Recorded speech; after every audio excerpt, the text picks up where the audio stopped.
আসসালামু আলাইকুম, সবাই কেমন আছেন? তো আজকে হচ্ছে আমি একটা বিকালের নাস্তা তৈরি করব। তো খুব মজাদার নাস্তা, খুব সহজ কিন্তু খেতে অনেক মজাদার। তো এটা বিকালের নাস্তাতে চায়ের সাথে করা যাবে বা বাচ্চাদের টিফিন দেওয়া যাবে। তো তার জন্য এখানে আমি একটা ডিম নিয়েছি আর দুধটা আমি আগে জাল করে রেখেছিলাম, জাল করে ঠান্ডা করে নিয়েছি। তো সেইখান থেকে একটু দুধ দিয়ে নিয়েছি, ভালোভাবে ফেটিয়ে নিয়েছি, লবণ চিনি দিয়ে সুন্দর মতো ফেটিয়ে নিয়েছি। আর এদিকে হচ্ছে কড়াই বসিয়ে দিয়েছি। তো কড়াইয়ে একটু পরিমাণে তেল দিয়ে নিলাম। তেলটা গরম হয়ে গেলে তো এখানে কিছু ব্রেড নিয়ে ব্রেডটা হচ্ছে ওই ব্যাটারটার মধ্যে একটু গড়িয়ে নিয়ে তারপর সুন্দর করে উল্টে পাল্টে ভাজবো। তো এভাবে দিয়ে দিচ্ছি।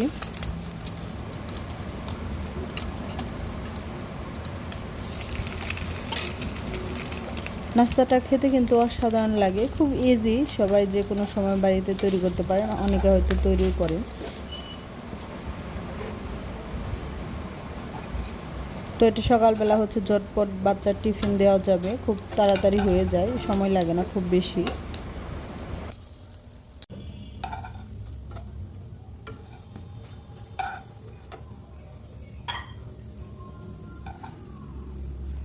তো আমি উল্টে পাল্টে সুন্দর কালার করে ভেজে নিয়েছি। তো নামিয়ে নিব। এখানে হচ্ছে আরও বেটার আছে, তো সেই জন্য ব্রেড দিয়ে আরও কিছু ব্রেড আমি ভেজে নিব।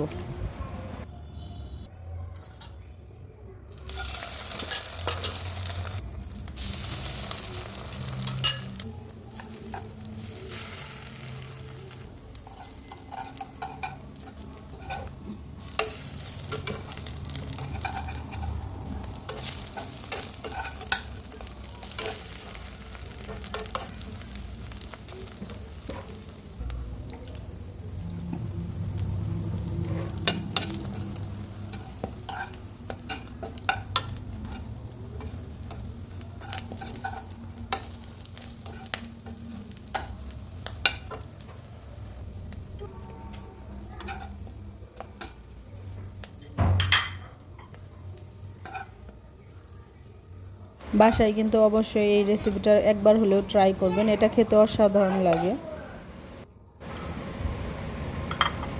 এই তো তৈরি হয়ে গেল। তো সবাই ভালো থাকবেন, আজকের মতো এখানে, আবার দেখা হবে, আল্লাহ হাফেজ।